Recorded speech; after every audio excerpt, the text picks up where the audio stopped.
অনেক স্বপ্ন ছিল ভুয়ো ভোটার আর মৃত ভোটারের কাঁধে চেপে চতুর্থবারের জন্য তৃণমূল নবান্নে পৌঁছে যাবে, সামনে সামনে হাঁটবে বিদেশি নাগরিকরা, কিন্তু সেগুড়ে বালি। শুধু তাই নয়, তৃণমূলের কপালে শনি নাচছে। তৃণমূল যে নানা চালাকি করবে সেটা আগেই বুঝে গিয়েছিল নির্বাচন কমিশন, তাই তো নিত্য নতুন নিয়ম চালু করছে কমিশন। আর তাতেই এখন শাসক দলের ভিতরে না গ্রেফতারের ভয়। আমি আজ বলবো কেন তাদের ভয়, কি হচ্ছে। এমনি এমনি নয়, আমি এমন তথ্য জানাবো তাতে বোঝা যাবে খেলাটা না আর সহজ নয়। কোথায় কোথায় খেলা হবে, খেলা হবে, এবার ঠেলা হবে, ঠেলা বুঝতে পারবে, ছেলে খেলা নয়। এই প্রতিবেদন যদি ভালো লাগে অবশ্যই সাবস্ক্রাইব করবেন। পিনাক কি বলছে, আর কেমন করে তৃণমূল বিপদে পড়েছে আর কমিশন কি করতে চলেছে জানতে দেখুন এবং শুনুন পিনাক কি বলছে। এসআইআর এর কাজ ঠিকঠাক হচ্ছে কিনা সেটা দেখতে রাজ্যে ইতিমধ্যেই নির্বাচন কমিশনের প্রতিনিধি দল এসে গিয়েছে। সেই দলে আছেন সিনিয়র ডেপুটি নির্বাচন কমিশনার জ্ঞানেশ ভারতী, কমিশনের প্রিন্সিপাল সচিব এস.বি. যোশী, প্রিন্সিপাল সচিব মলয় মল্লিক এবং ডেপুটি সচিব অভিনব আগরওয়াল। এই যে তারা রাজ্যে এসেছেন, গোটা রাজ্য নয়, তাদের মূল নজর এই রাজ্যের 5টি জেলা, সেখানেই তারা সবকিছু দেখলেন। দক্ষিণ 24 পরগনা 1 নম্বরে, 2 নম্বরে উত্তর 24 পরগনা, তারপরে মুর্শিদাবাদ, মালদহ, নদিয়া। আপনারা বুঝতে পারছেন তো এই জেলায় কারা থাকেন, কারা ভিড় করে রাখেন, কেন এখানে এত বেশি ভয়। কমিশন খুব সতর্ক। তৃণমূলের সর্বভারতীয় সাধারণ সম্পাদক, দলটা আঞ্চলিক হলেও তিনি সর্বভারতীয়, ভাইপো বাবু অভিষেক বন্দ্যোপাধ্যায় বলেছিলেন একজন ভোটারের নাম যদি বাদ যায় তিনি কত ধানে কত চাল দেখিয়ে দেবেন। জানেন না উনি কত ধানে কত চাল, আমি নিশ্চিত, মানে সত্যিটা আমি বলে রাখছি। শুধু তার জেলা দক্ষিণ 24 পরগনা থেকে কমপক্ষে 10 লাখ ভোটারের নাম বাদ যাবে, যাবেই। চিহ্নিতকরণ হয়ে গেছে এবং তারা ভয় পালাতেও শুরু করেছে। 4 নভেম্বর থেকে আপনারা জানেন বাড়ি বাড়ি এনুমারেশন ফর্ম বিলি শুরু করেছিলেন বিএলওরা। তখন আপনারা কি দেখেছেন, তাদের সঙ্গে দল বেঁধে তৃণমূলের কিন্তু খাতায় কলমে বিএলএ বেশি ছিল না, 37,000-এর মতো, কিন্তু দলে দলে বুথে বুথে তারা ঘুরছিলেন। এখন দেখবেন তারা নেই। বলবো কেন নেই, এই যে ফর্ম বিলি, এই ফর্ম বিলির সময় নানা রকম দুর্নীতি হয়েছে।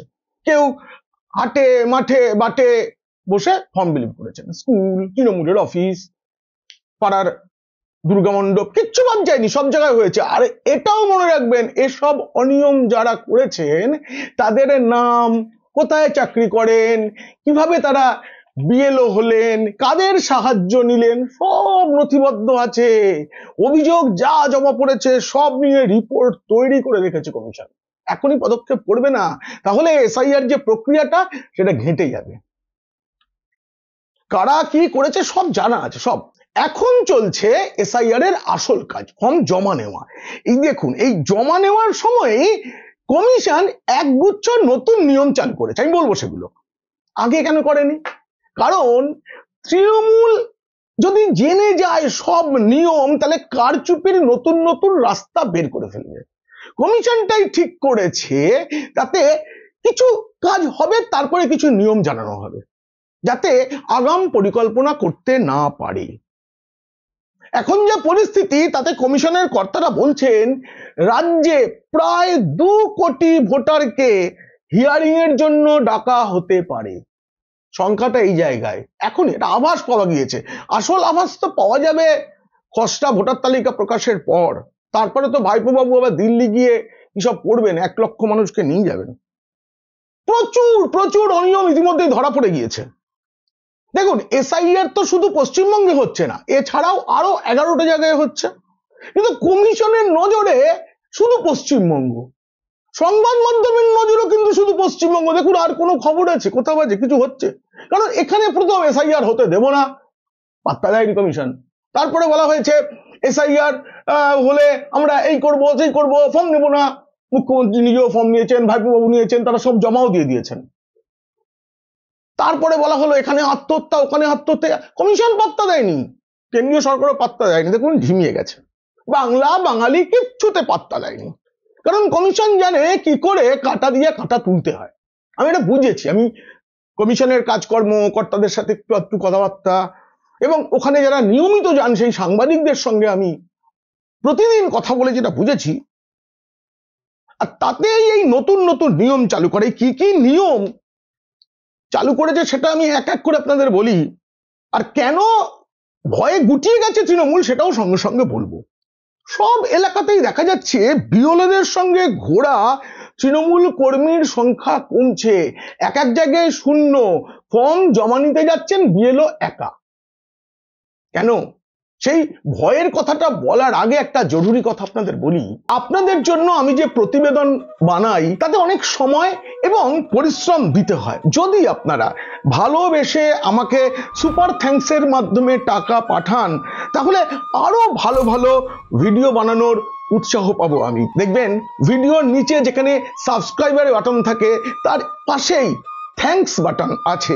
এই থ্যাঙ্কস বাটনে ক্লিক করে আমাকে ভালোবেসে যার যেমন সামর্থ্য তেমন টাকার সুপার থ্যাঙ্কস পাঠাতে পারেন। বিরোধী দলনেতা শুভেন্দু অধিকারী কদিন আগে এক গুচ্ছ দৃষ্টান্ত তুলে ধরে অভিযোগ করেছেন যে এক একজনের নাম বিভিন্ন বিধানসভা এলাকার ভোটার তালিকায় রয়েছে, আবার একই বিধানসভায় বিভিন্ন বুথেও অনেকের নাম রয়েছে। দুবার করে নয়, এক একজনের ৩-৪ বার করেও নাম আছে এক একটা বুথে। আমি দেখাচ্ছি আপনাদের কয়েকটা নমুনা দেখাচ্ছি, সব নমুনা দেখাচ্ছি না। দেখুন দক্ষিণ ২৪ পরগনার ডায়মন্ড হারবার, এই যে ৭ লক্ষ ভোটে জেতা এমনি এমনি তো নয়, এমনি এমনি নয়। মুর্শিদাবাদের বহরমপুর, ভরতপুর, নদিয়ার তেহট্ট, এরকম মোট ২০টা বিধানসভার ২০টা বুথের কথা উল্লেখ করেছেন শুভেন্দু বাবু।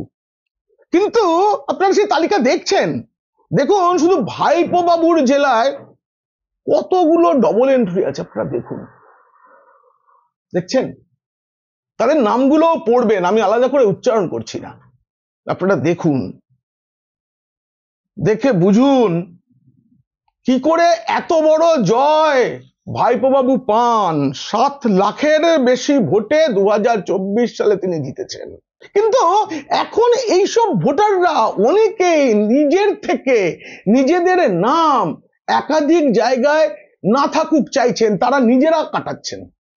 এখানেই তো তৃণমূলের ভয়, এখানেই তো কপালে শনি নাচছে। কারণ সবাই বুঝছে যে আইনি পদক্ষেপ যদি হয় তাহলে বিপদ আছে, গ্রেপ্তারের ভয় তৃণমূলের অন্দরে ঢুকে গেছে, কারণ কমিশন পদক্ষেপ করবেই, আজ না হয় কাল। আমি আপনাদের বলে দিচ্ছি এসআইআর চলছে, এখন কোনো পদক্ষেপ করা হবে না, এসআইআরটা মিটে যেতে দিন। আবার দেখুন কত ধানে কত চাল, সত্যি কমিশন দেখাবে। মৃতদের নামে সই করলে ১ বছর পর্যন্ত জেল, এটা আগেই বলা হয়েছে, তার সঙ্গে জরিমানাও হতে পারে একসাথে, আবার শুধু জরিমানা বা শুধু জেল সেটাও হতে পারে। সরকারি কর্তারা যারা কমিশনের হয়ে কাজ করছেন তারাও বুঝে গিয়েছেন তৃণমূলের হয়ে কাজ করে নিজের কেরিয়ার নষ্ট করে কোনো লাভ নেই, কেউ দেখবে না। ২৬,০০০ চাকরি প্রার্থীকে মমতা বন্দ্যোপাধ্যায় সরকার দেখেননি। আমাদের গর্বের মুখ্যমন্ত্রী সততার প্রতীক মমতা বন্দ্যোপাধ্যায় অনেক কিছু বলেছিলেন, কিচ্ছু করেননি। এবং এটাও জেনে রেখে দিন সরকারি কর্মী মানে তো খারাপ নয়, তাদের মধ্যেও রাষ্ট্রবাদী মানুষ আছেন এবং সেটা বড় অংশের। তাই সূর্য পূর্ব দিকে ওঠে রোজ, পশ্চিমে অস্ত যায়। ভালো মানুষের সংখ্যা সমাজে এখনো বেশি, তারা চাইছেন একটা শুদ্ধ ভোটার তালিকা হোক। বাংলার যে প্রকল্প তার সুবিধা বিদেশিরা না পাক, তারা চাইছেন ভোটার তালিকা বিদেশি শূন্য, বাংলাদেশি শূন্য, অনুপ্রবেশকারী শূন্য হোক। তারা তাই মন দিয়ে কাজ করছেন, এই সংখ্যাটাই বেশি। তারা চাইছেন যে একটা সুস্থ সমাজ, তারাও চাইছেন, আপনার আমার মতো তারাও চাইছেন। এবং আমি এটাও বলছি তৃণমূল কংগ্রেসের ভিতরের অনেক লোক, আমি তাদের সাথে কথা বলেছি, চায়ের দোকানে, মাঠে হাটে দেখা হয়েছে, যখন বুঝেছি তাদের কথাবার্তায়, তারাও চাইছেন এসআইআরটা ঠিক করে হোক, এবং তারা আর ২ নম্বরই করতে চাইছেন না, দলের নির্দেশ মানতে চাইছেন না। নেতারাও বলে বলে বলে বলে মুখের ছায়া উঠে গেছে। তৃণমূলের কথা সরকারি কর্মীরা তো বটেই, দলের কর্মীরাও শুনতে চাইছেন না বহু জায়গায়। আর এখানে এই কপালে শনি নাচছে। কমিশনের নজরে এটা এসেছে যে প্রতিটি বিধানসভার প্রতিটি বুথে 50 থেকে 150 জন মতো মৃত ভোটার রয়েছে। কমিশন তো আমি আগেই বলেছি, আধার তথ্য, শ্মশান, কবরস্থান, সেখানকার তথ্য, রাজ্য ও কেন্দ্রের যে জনকল্যাণমূলক প্রকল্প সেখান থেকে তথ্য সব নিয়ে অলরেডি যে তথ্য ভান্ডার তৈরি হয়েছে তাতে 40 লাখের কাছাকাছি মৃতের নাম ভোটার তালিকায় রয়েছে, বাদ যাবেই। কমিশনের তরফে জানানো হয়েছে রাজ্যের প্রায় 80 লাখ ভোটারের এনুমারেশন ফর্ম সংগ্রহ করে সেগুলি ডিজিটাইজ করা হয়ে গেছে। কেন করেছে জানেন? নকল ও ভুয়ো ভোটার আটকাতে এআই নির্ভর কৃত্রিম বুদ্ধিমত্তা এআই যে কোনো কাজ বিভিন্ন সফটওয়্যার ব্যবহার করে ফেলে। সেখানে যদি একটা ছবি দেওয়া হয় আবার অনেক দূরে কলকাতার একটা আর একটা নদিয়ার তেহট্টের ছবি যদি থাকে, ওই সফটওয়্যার বলে দেবে এই দুটো ছবি এক, বলে দেবে। এত উন্নত মানের সফটওয়্যার নিয়ে আমরাও কাজ করি আজকাল, আর কমিশনের কাছে যে সফটওয়্যার সেটা আরো উন্নত। এই এআই বলে দেবে কোথায় কত ডুপ্লিকেট ভোটার আছে, এবং যেসব নথি জমা দেওয়া হবে সেই নথিগুলো অরিজিনাল না ডুপ্লিকেট সেটাও বলে দেবে এআই। তাই তো পিসি ভাইপো চুপ। দলের কোনো শাসক দলের কোনো নেতাকে, কোনো মন্ত্রীকে কোনো কথা বলতে শুনছেন ইদানিং। এমনি তাদের নানা রকম দুর্নীতি হেনা তেনা নিয়ে ভয়ে হাত পা কাঁপছে, তার মধ্যে আবার এসআইআর। এআই শুধু ভোটারের ছবি দেখেই বলে দেবে। আগে কিন্তু কমিশন বলেনি, এখন কমিশন বিএলওদের নির্দেশ দিয়েছে প্রত্যেক ভোটারের ছবি তুলতে হবে সফটওয়্যার লাগানো ক্যামেরার মাধ্যমে। তাদের মোবাইলে তো সফটওয়্যারটা দিয়ে দেওয়া হয়েছে, তখনই ডিটেক্ট হয়ে যাবে। আর যদি মিল পাওয়া যায় তারপর অ্যাকশন। এটাও আগে বলা হয়নি, এটা পরে বলা হলো। তার কারণ কমিশন জানে যে তৃণমূল মানে কারসাজির মাস্টার। 26,000-এর চাকরি গিয়েছিল সুপ্রিম কোর্টের নির্দেশে, দাগি অযোগ্যদের বাদ দিয়ে পরীক্ষা, সেখানে কারসাজি, তারপরে ইন্টারভিউয়ের তালিকা, সেখানে মানে একটা জায়গা নেই যেখানে জোচ্চুরি করেনি, কারণ করতে জানি। একটা ভাড়াটে সংস্থা আছে আইপ্যাক, সেখানে ভালো ভালো ছেলে মেয়ে বিভিন্ন রাজ্য থেকে আনা হচ্ছে, তাদের এটাই কাজ, কি করে কারচুপি করা যায়, কোথায় আইনের ফাঁক আছে। আমি আপনাদের বলে রাখছি, কমিশন যত এসআইআর এগোবে আরো কিছু কিছু নির্দেশ দেবে, প্রতিটি নির্দেশ তৃণমূল বিপদে পড়বে, জোচ্চুরি থাকবে না। বিহারের নির্বাচনে একটা জিনিস খেয়াল করতে হবে, অনেক বাধা এসেছিল, রাহুল গান্ধী যাত্রা করছেন, হ্যান করছেন, ত্যান করছেন, কিন্তু নির্বাচন কমিশন নিজের কাজটা করে গেছে। সুপ্রিম কোর্টে মামলা হয়েছে, মামলা লড়ছে, কিন্তু কাজটা হয়েছে, কাজটা সফল হয়েছে, ভোট হয়েছে, মিটে গেছে। এই যে ব্যাপারটা, এইটা নির্বাচন কমিশনের মধ্যে একটা আত্মবিশ্বাস এনে দিয়েছে। আর সেই আত্মবিশ্বাস থেকে কর্তারা বলছেন বাংলাতেও তারা 100% সঠিক কাজ করবেন, 100%। ইতিমধ্যেই এ রাজ্যে 99%-এর বেশি ফর্ম দিয়ে দেওয়া, বিলি করা হয়ে গেছে এবং জমা নেওয়ার কাজ তো শুরুই হয়েছে। কমিশন বলছে গোটা দেশেই সফল হবে, কিন্তু বাংলার জন্য একটু বিশেষ ব্যবস্থাও করতে হবে। অন্য রাজ্যেও কিন্তু এই এআই ইত্যাদি সবকিছু থাকবে, কিন্তু আসলে কারণটা বাংলা, বাকি রাজ্যগুলোর জন্য নাম কোয়াস্তে রাখতে হয়, তাই রাখা। কমিশন বলে দিয়েছে আইনানুগ ব্যবস্থা যদি এড়াতে হয়, মানে বিএলওদের বলে দিয়েছে মৃত, স্থানান্তরিত অথবা ভোটার তালিকায় একাধিক জায়গায় নাম রয়েছে এমন ভোটারদের বিষয়ে সঠিক তথ্য আপলোড করতে হবে, মৃতদের নাম চিহ্নিত করে দিতে হবে। যেসব রাজনৈতিক দলের বুথ লেভেল এজেন্ট, এটা একটা বড় সিদ্ধান্ত, শুনুন, এই বুথ লেভেল এজেন্ট মানে বিএলএ যারা, তারা কি করছে, তারাও তো অনেক ফর্ম জোগাড় করেছে, তারা একসাথে দিনে 50টা করে ফর্ম জমা দেবে। এবার বলা হয়েছে এই যে তারা জমা দেবে, এই জমা দেওয়ার সময় তাদের ওখানে লিখে দিতে হবে যা যা তথ্য ওই অতগুলো ফর্মে আছে সব ঠিক সই করতে হবে। শুধু এখানেই শেষ নয়, তাদের নিজেদের নাম, ঠিকানা, ফোন নাম্বার, ভোটার তালিকার কোন পার্টে কত নম্বর, ক্রমিক সংখ্যা, সবকিছু সেখানে দিয়ে দিতে হবে। মিথ্যে হলেই পদক্ষেপ, ব্যাস কপালে শনি নাচছে। প্রায় সকলেই দলের জন্য আর কারচুপি করতে চাইছে না। এরপরেও যারা অতি বিপ্লবী সব জায়গায় থাকবে, দেখবেন পাড়ায় মারামারি, দুটো সাইকেল পাশাপাশি ঠেকে গেছে, অতি বিপ্লবীরা মাঝখানে এসে এটা গোলমাল পাকিয়ে দেন, তাদের কপালে কিন্তু শনি নাচছে, এটা গ্যারান্টি।